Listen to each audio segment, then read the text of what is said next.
even though in Sochi we were with the sports network, we had our first chance to really see how we all work together with Terry Gannon and find our rhythm and our flow. And then over the last 3 years, skating is on NBC every weekend, so we get good practice then. Tara and I really pride ourselves on having organic feelings towards what we're watching on the ice, and I think that that's something we try to bring to our audiences. If we're over-prepared and too rehearsed, we won't be able to have as much fun with you guys. We won't be able to create the best TV show that there is.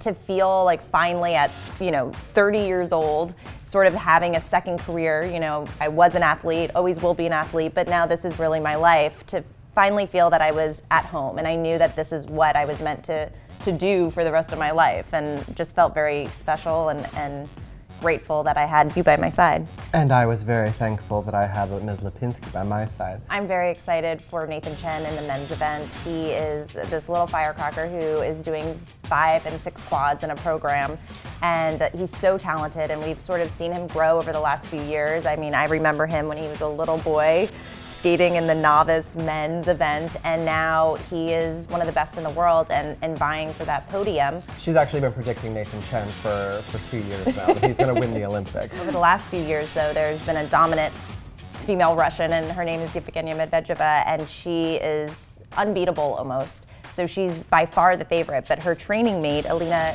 Zagitova, is a new senior, and she's just as talented, not as refined.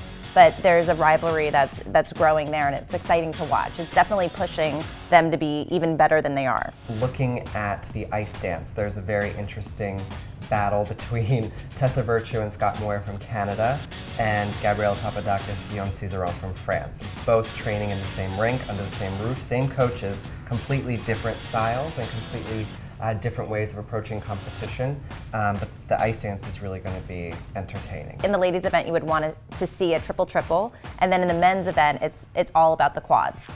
Over the past few years, we've been calling it the quad revolution. Just every year, more and more quads and more difficult quads. You're pretty much doing every quad in the book except a quad axel, which would be insane and the most difficult. The level of technical ability has never been higher than it is right now. It's going to maybe surpass any moment we've ever had at a past Olympics. I mean, this is prime time.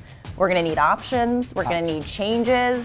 There's going to be many high heels on both our ends. Both sides of this. And lots of sparkles.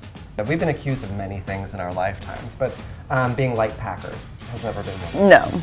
And we like to have options. If we wake up and we've had too much pasta the night before, we're a little bloated, we need an option for that. We need, our moo-moos and beekeeper suits when we eat too much pasta. Otherwise, we've got our, nipped-in black tuxes. And we're gonna be us. And I think that's the best thing that we can be.